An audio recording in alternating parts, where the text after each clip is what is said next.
Hello all, and welcome to Stingray Tom's Florida and another dip into the archives. Today I've got a special treat. The majority of my archive was collected piecemeal, either by personally visiting attractions and picking up available maps, brochures, postcards, and collectible booklets, or by finding them in auctions, antique shops, and bookstores. What's unusual is to find a group of items which is related to each other because they represent a specific vacation by an individual or a family. That's what I'm exploring today. Enjoy! As you've probably noticed by the title of the video, I'll be looking at a trip to Central Florida in 1982. It's a terrific collection with a heavy focus on a visit to Kennedy Space Center, but Walt Disney World and the Citrus Tower in Claremont were also part of the vacation. I received this collection several years ago, and I don't know anything more about the family than can be surmised from the collection. There are a few personal photos in the collection, but none show the family. As I explore the collection, I'll be referring to them as our family, and I'll give you an idea of what was happening at the three attractions at the time. It was, coincidentally, a momentous time for all three places.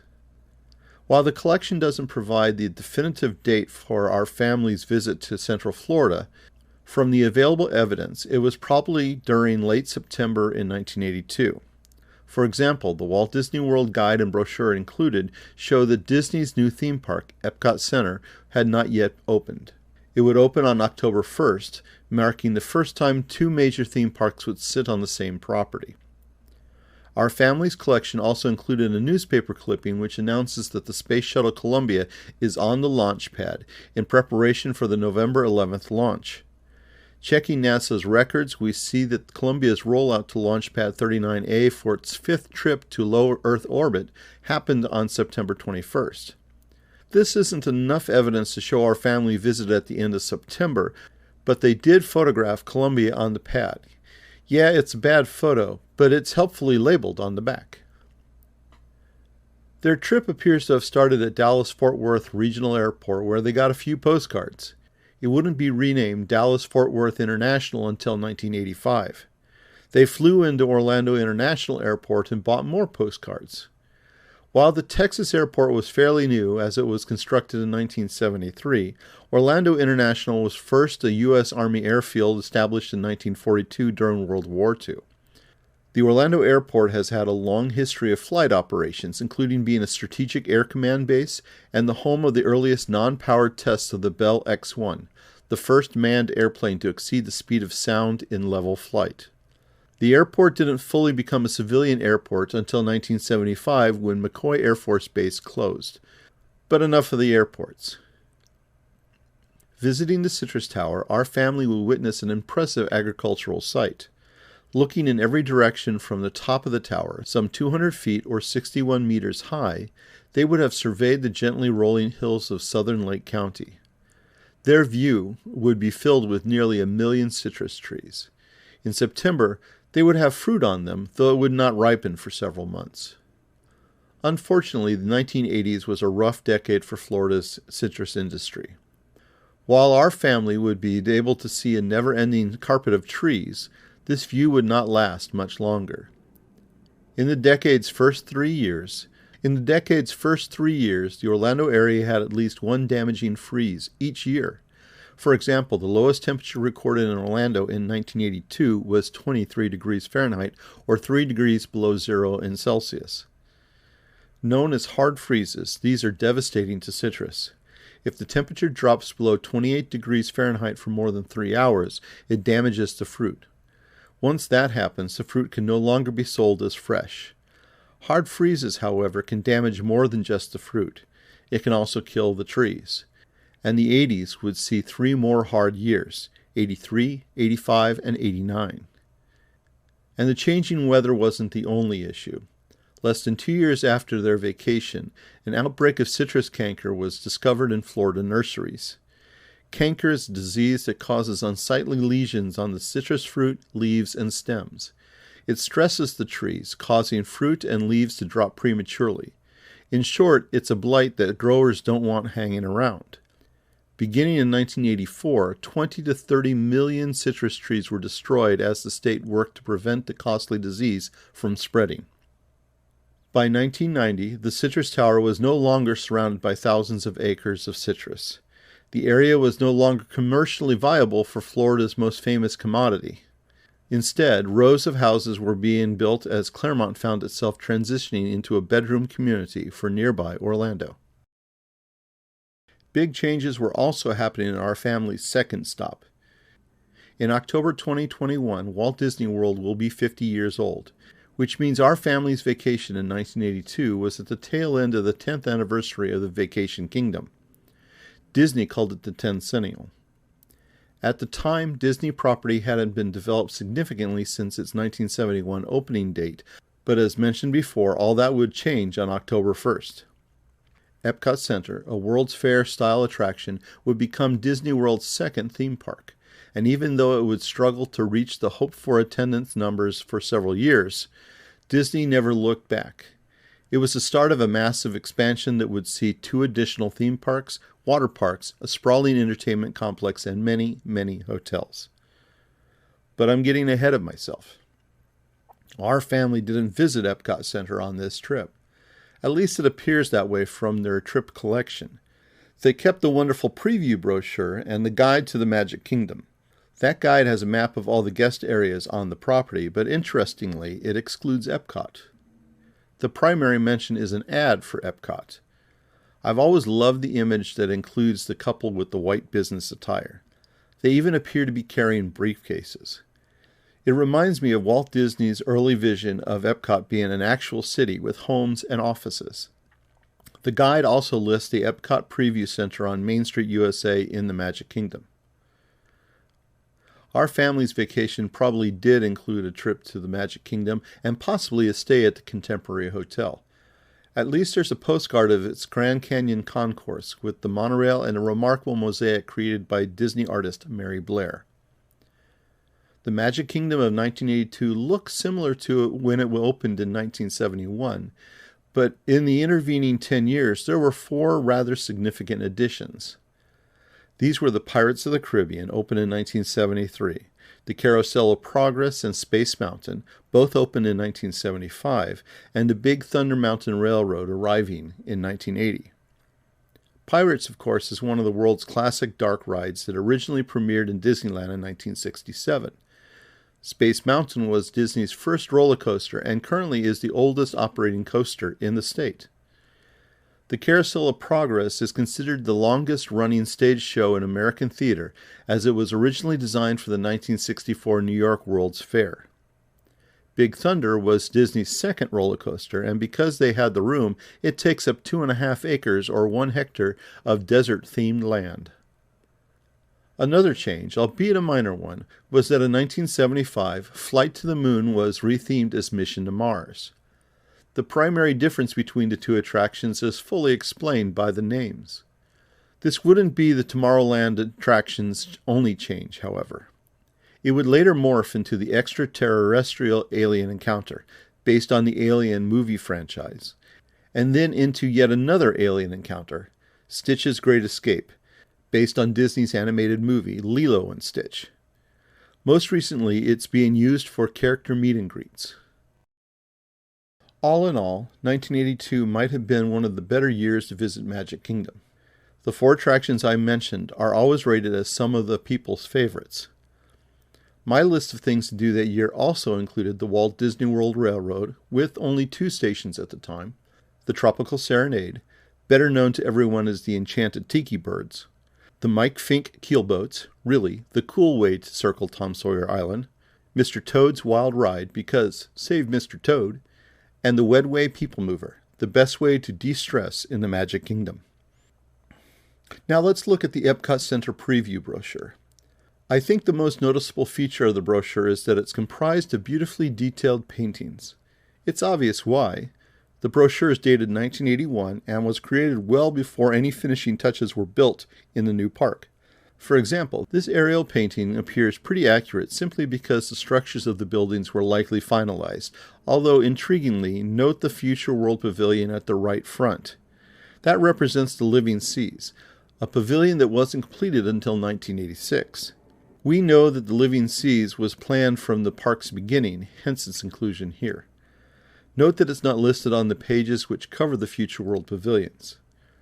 The other pavilions are there, more or less appearing as they would on opening day. And yes, the couple in white makes their appearance once again in the more complete painting of the entrance of the park looking towards the geosphere. I particularly like the painting of the land, with the group of great egrets perched on the exposed roots of a massive tree as the boat passes by. That scene never made it past the artist's mind, though the great egret is commonly seen on Disney property, even in the parks on occasion. Epcot is often considered to be two parks in one, and its second themed area is World Showcase. It's well known that the park opened with 9 countries represented, as can be seen here. Morocco and Norway would arrive later. These national pavilions are arranged around the lagoon, one of the largest lakes in a theme park at about 70 acres or 28 hectares in area. Indeed, Disneyland in California is only 100 acres or 40 hectares. Having each pavilion located on the lagoon helps tie World Showcase with its primary inspiration, as several of the major World's fairs used lake or bayfront property, including Chicago's World Columbian Exposition in 1893. By the way, Roy and Walt Disney's father, Elias, worked on the construction of that fair. It's interesting that the cover of the brochure lacks an image and only has the statement, "The 21st century begins October 1st, 1982. I have dozens of Disney World promotional items, and I believe this is the only one that is designed that way. Disney is obviously a very visual company, so when they choose not to use a visual, it really stands out. As I said before, Epcot struggled in the first years, but that was because the U.S. was in a significant recession and the entire tourism industry was hurting. Epcot would eventually become highly successful and would regularly be the 3rd most popular park in the United States after its sister parks, the Magic Kingdom and Disneyland, even after the construction of 3 other Disney parks in the country. It appears that the visit to Kennedy Space Center had the largest impact on our family. Certainly it generated the largest number of items in the collection, including 3 full-color souvenir booklets. Intriguingly, they not only seem to have missed the opening of Epcot, they likewise chose to miss one of the Space Shuttle's early launches. With the start of the Space Shuttle program, Kennedy Space Center was looking towards the future for the first time since 1972 and the end of the Apollo era. Visitors to KSC between Apollo and the Space Shuttle found that the attraction was mostly focused on its history. By 1982, the shuttle was a success, and KSC was one of the most exciting and popular Florida tourist destinations, helped partly because of its location, an hour's drive from Walt Disney World. In 1982, the Kennedy Space Center Visitors Complex was managed by Trans World Airlines Services. Better known as TWA, it was the company that NASA contracted with in 1966 to provide bus tours for visitors and continued to do so until 1995. The overall complex, which handles the vast majority of America's space launches, was and is run by NASA. Throughout its nearly 60 years of operations, it has regularly produced brochures and booklets that look much more like typical government publications than items designed for the tourists. Our family collected a few of these, a trifold brochure on the Space Shuttle and one on fuel-saving aircraft that provides information on how NASA's research work has helped commercial aircraft. Yet another is Welcome to Your Spaceport, which arguably is for tourists, but is quite different from the main promotional brochure I'll discuss in a moment. It's possible that these were mainly designed for other types of KSC visitors, such as government contractors and reporters who visited the center. The main brochure covers the range of activities for visitors. It also has a property map of the huge complex showing the visitor center, 40 or more launch complexes, the shuttle runway, Port Canaveral, and the Air Force Museum. It's one of the most attractive brochures produced over the history of KSC because of the numerous cartoon-like paintings. During their visit, our family also purchased several postcards, a postcard book with 14 scenes, and a collection of 9 8x10 photo prints. At the end of the video, I'll quickly show all of the photos. The large prints, which were promoted as laser prints by KSC, are all shuttle images, while the postcards are a mixture of shuttle and earlier rockets. One postcard is an image of the Crawler Transporter, the massive vehicle that was designed to transport spacecraft from the Vehicle Assembly Building along the Crawlerway to Launch Complex 39. 2 crawlers were built and were used to transport both the Saturn rockets of the Apollo era as well as the Space Shuttle and its 3 external fuel tanks. They were placed on the National Register of Historic Places in January 2000. My favorite postcard is the aerial map of KSC and the Canaveral area. While it was purchased in 1982, I have a couple other examples of this postcard, and it can be first dated to 1966. It shows the Vehicle Assembly Building, which was completed in 1966, and it also mentions the Future Visitors Information Center, which was authorized in 1965 and completed in 1967. The 3 souvenir booklets have lots of great information, drawings, and photos. As you can see, one is specifically about the Space Shuttle. It was first printed in 1977, the same year that the Shuttle Enterprise first began glide tests in California. This reprint is dated 1982 and includes updated information about the successful first launch of the Space Shuttle Columbia with astronauts John Young and Robert Crippen. By the way, Young grew up in Orlando, and he was one of the 12 people that have walked on the moon, having been the commander of Apollo 16. Crippen flew on the shuttle a total of 4 times. The other 2 booklets are about KSC in general, showing the center's early history as well as the contemporary activities and programs. One includes the same map that's in the KSC brochure. Both also talk about wildlife that calls the center home.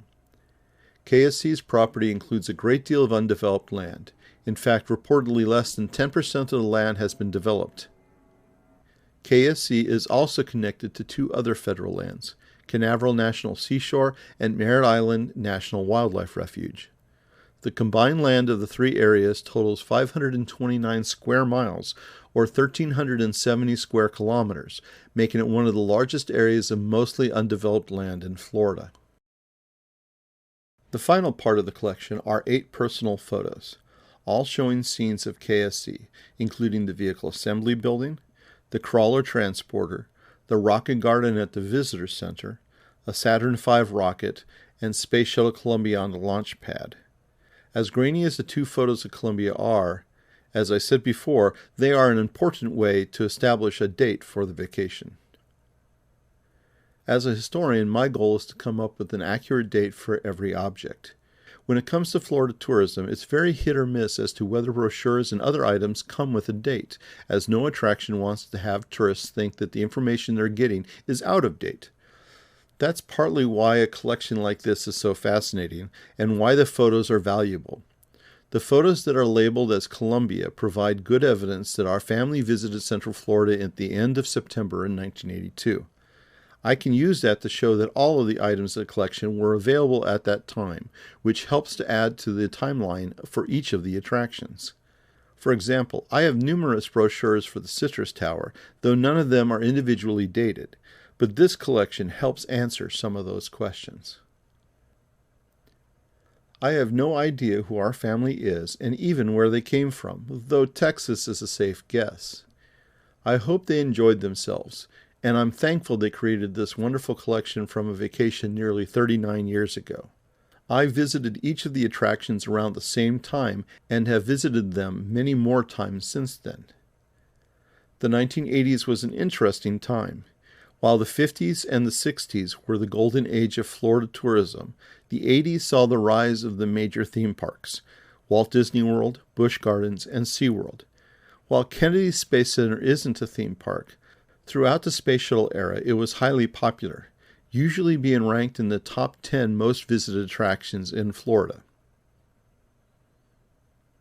Thank you so much for watching another of my videos.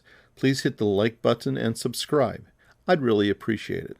Also, it's easy to share this video on your Facebook page or on other social media. Stingray Tom's Florida, traveling through time around the Sunshine State.